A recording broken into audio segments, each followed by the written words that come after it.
Bare necessity, but simple bare necessity. Bare necessity, but simple bare necessity. Hey there, it's Reaver and welcome to today's video. Today is going to be my quarterly wrap-up for the first quarter of 2023. Instead of doing recent reads videos or monthly wrap-ups, I'm going to be doing quarterly wrap-ups because I think it's just going to work better for me. And plus, I feel like I can give you some stats. That would be also kind of fun. So, before we get into what books I read, let's start with the stats.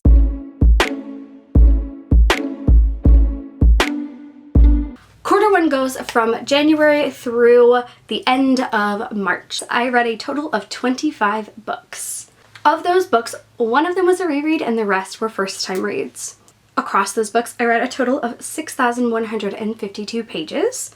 Regarding the authors that I read from this month, of those books, 7 of the books were a first impression of an author the first time I had read from them, and 17 of the books were from authors that I had read from before, whether it had been earlier that year or before in the grand history of life. Here's where it gets very shocking. Target audience. Of the books that I read, only 6 of them were adult and 18 of them were YA. I was very shocked by that. That is weird for me. Also interesting was the split of speculative and realism. So instead of tracking my genres this year, I'm only tracking if the book has speculative elements or is entirely realism. I got frustrated trying to categorize things, and there are so many genres that a book can fit into. There's no way to truly calculate all of that in a way that I feel like is truly fully accurate.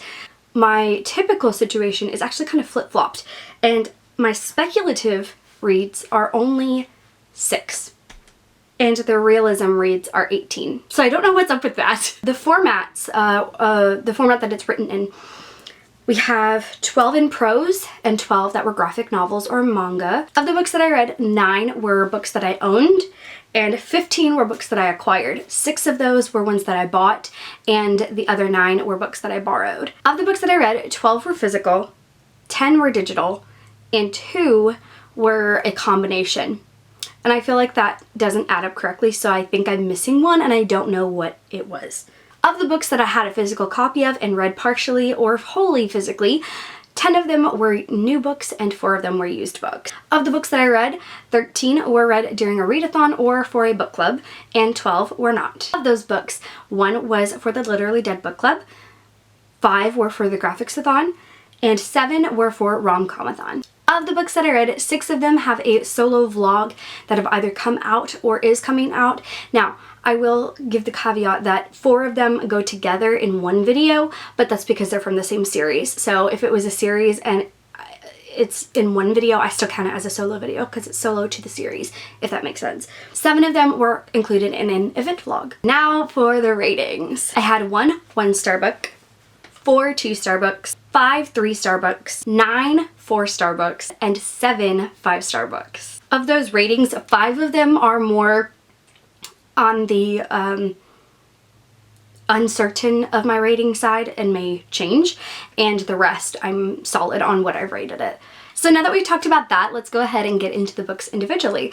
I think I'm going to actually change up the way I do it. Normally I go in order of when I read everything, but I think I'm actually going to try grouping different things together this time around.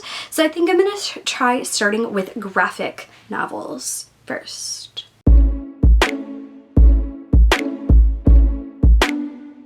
Okay, so the first one I have for you I do own, and that is Jane by Aline Burch McKenna and art by Raymond K. Perez. And this one was the reread for me. This is a Jane Eyre retelling set in modern days with a girl who is trying to go to art school and needs to get a job to maintain her position to prove that she can pay for her school. And she ends up getting this job as kind of a nanny. This has incredible art. Incredible. And so I really wanted to give it one more shot. I need to actually be sure that I would, want to pick this up again. And upon reread, I realized that I had forgotten some of the reason why this was something that I rated so lowly. I gave it a 2-star the first time I read it. It is maintaining that 2, but it is a low 2. The reasons are because towards the end, there is some issues of continuity, but then also one of the main issues is that it is kind of a little incesty in one regard. One of the plot lines that was changed, they made it way worse than it was before. There's just a lot of issues that I carry with this book that I had blocked out. I had trauma blocked it out of my mind, and I'm so sad that upon reread it did not improve, and now I can't unsee and unremember, like I can't trauma block it again. Next we have Heartstopper Volume 1. I read this during Rom-Comathon. You've heard of it before most likely, so I'm not going to go into detail. It's very cute, very sweet. I did go ahead and continue with Volume 2 as well. Also during Rom-Comathon, I read Laura Dean Keeps Breaking Up With Me by Mariko Tamaki. This is my second Mariko Tamaki book. I recently unhauled her first that I read, or the one that I read from her first. I wanted to give her another shot because the art was absolutely beautiful, but I had some issues with the story. Yeah, this one was not for me. I should have known better than to pick it up because honestly the premise does not suit me entirely. It's a 2. Next graphic novel that I have is The Mortal Instruments Volume 6. This is the most recent installment in the Mortal Instruments graphic novel adaptations, and I feel like this was one of the best ones so far. I really enjoyed this one significantly more. I actually went ahead and gave it a 5. The only qualm I have is that I still don't like the way that Izzy is drawn in these, but that can't exactly be changed 6 volumes in very easily. After that, I read Giant Days Volume 10 through Volume 14, which wraps up the series, and all of them I gave a 4-star. They all kind of blur together in my mind, so I don't have specific ratings for each volume. Some were better than others. Some, it's more like sections of them, because it's like the issues. I would say I would rate more specifically, but the volume as a whole is probably still going to average to a 4.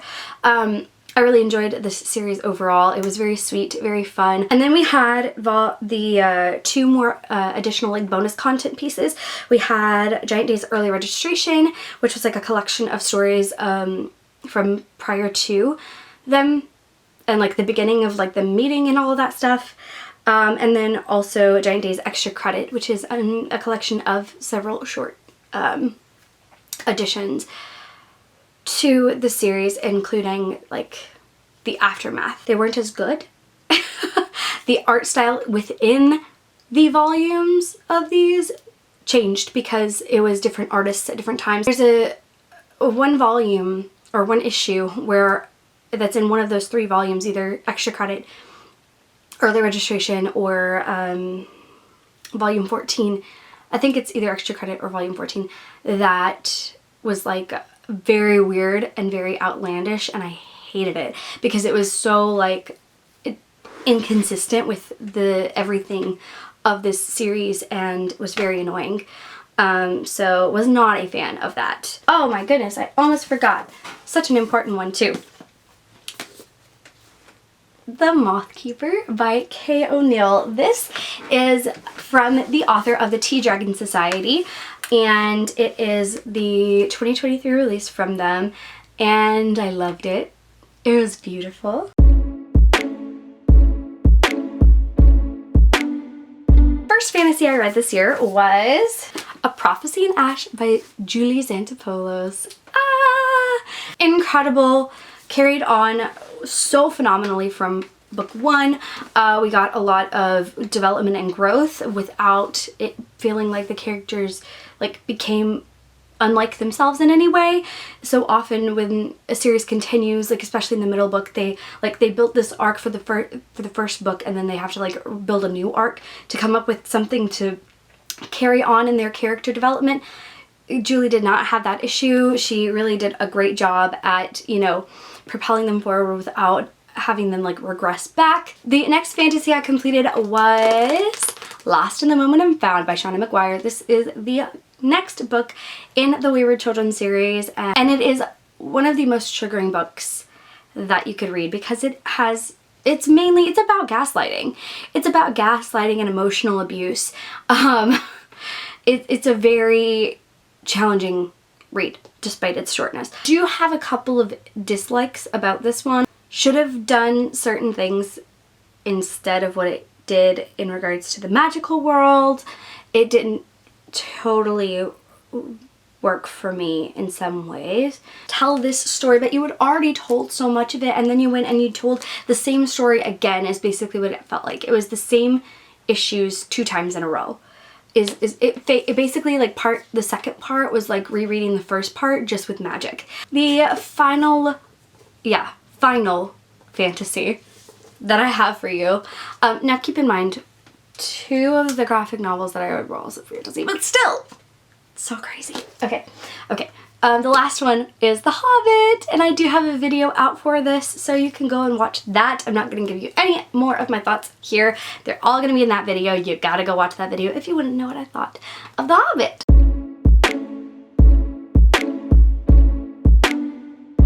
Okay, so those are the fantasies that I read. Now I'm going to go into like the thrillery things because those can kind of lean either way, realism or speculative and being surreal. So I'm going to put those in the middle so that I don't spoil whether it's really paranormal or not, or speculative or not. The Spite House by Johnny Compton.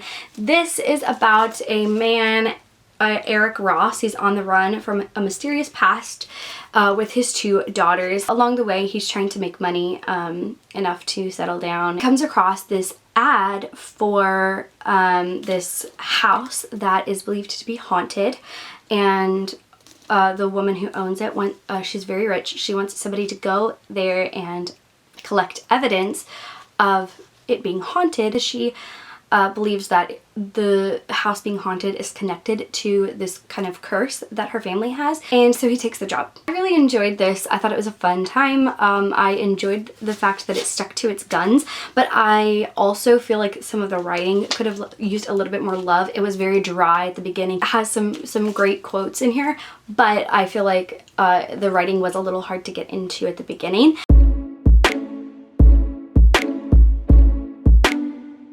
Next up, we have 3 that go in a series, and I do have a video coming out for them, so I'm going to do those quickly. And that is Pretty Little Liars, Flawless, and Perfect. The first 3 books in arc 1 of Pretty Little Liars. There is one more I was supposed to squeeze in. I didn't get it finished until afterwards. I did finish it, but it wasn't until after April started, so I have a video coming out for this, so I'm not going to get in depth, but I am reading them because I originally watched the series. I started watching the series before I knew it was books that it was based on, so I finished out watching, and then I waited, and then I decided, you know what, I'm going to read them just for fun to see and compare and contrast and see what they were like. The next one, or the next section, is the romance section of novels, and so I have The Notebook by Nicholas Sparks. I have a video for this. Go watch it if you want to know my thoughts. Please go watch that video. It's not doing well. I would have thought that The Notebook would have done well. And then we have 4 more, and I believe that is it. Okay. These 4 were during Rom-Comathon. The first one is Do I Know You by Emily Wibberley and Austin Sigmund Broca. I absolutely adored this. The communication issues did not bother me. It is rooted in miscommunication, but it's done in an effective way and in a realistic way, where it's very much real that people will lose touch with each other because they don't connect with each other the same way they used to. They don't communicate properly. They don't take time for each other. They don't show each other passion and excitement. They don't bring flair into their relationship anymore. So it's very realistic to have a relationship fade off like that and need to be reignited, and I just really loved this. The characters make stupid mistakes. They continue to have miscommunication issues, but it's done well. Miscommunication has to be done well in a book for me to enjoy it. It's not situation or an archetype that I always enjoy, but when it's done right, I enjoy it. And this one was excellent. I also really loved actually following a married couple. It works much better for me, I think, than not married couple. I'm still gonna read not married couple romance, but I think married couple is really where it's at for me. And that was further solidified with the Bromance Book Club, which follows a man who, it's actually set in Nashville. It's a man who is in the Nashville Legends. He's the second baseman, and he has an issue with his wife come up, and ever since that issue came up where he found out that she wasn't exactly satisfied in their intimacy, and she had never been honest with him about that. And once he found out, it really hurt his pride, and he got very upset, and things just really escalated between the two of them, and they started, you know, drifting apart even more, and they were separate from each other.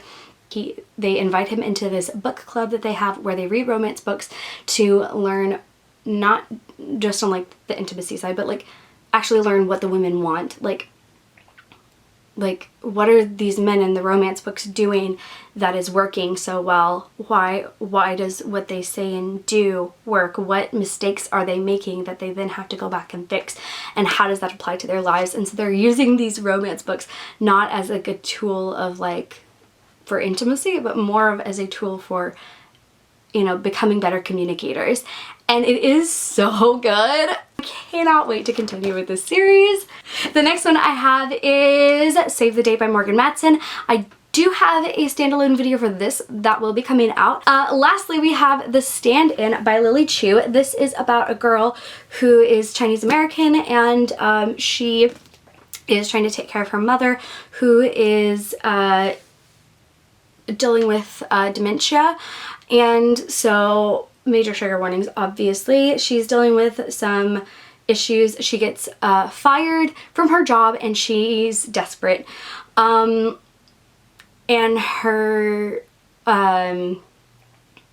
she's walking in the park post loss of job, and happens to be seen by someone, and they pull up and they're like, hey, can we talk to you? And turns out it's someone who looks a heck of a lot like her, takes off her glasses, and it's a very famous actress from China. And the very famous actress and her kind of like best friend, best guy friend, are asking her if she will come and be a stand-in for her because she is being overworked and needs to rest, and so she needs somebody to like go to social events in her place. It's excellent. There's such good commentary. It does have some miscommunication, which wasn't my favorite, but it all wraps up really well, and I really loved it, and I want to read more from this author, and this is definitely what I'm going to keep and probably reread at some point because it was really good. So that's everything! That's everything I finished. My least favorites are definitely Laura Dean and Jane, the reread. And my favorites were, oh gosh, there were too many favorites, I can't pick. Yeah, I'm not gonna do that.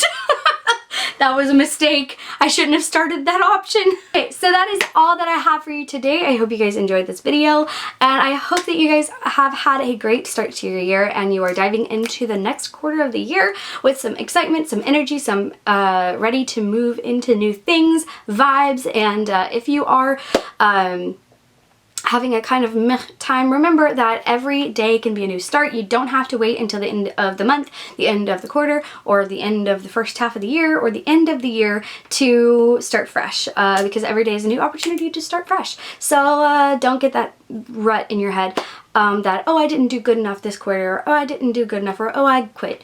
Don't do it. Be positive and focus on what you can do today and enjoying yourself, because it's all supposed to be fun. Yeah, that's all I got. Thank you guys so much for watching. I hope you have a great rest of your day or night, whatever time it is for you. Make sure you hit the subscribe button to join the Bear Scouts and the notification bell down below so that you can be notified whenever I post, but more importantly so that I can see you again very soon. Peace out, Bear Scouts.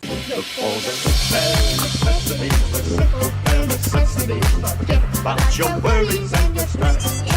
I mean a bare necessity. That's why a bear can rest at ease with just the bare necessities of life. Yeah, with just the bare necessities of life.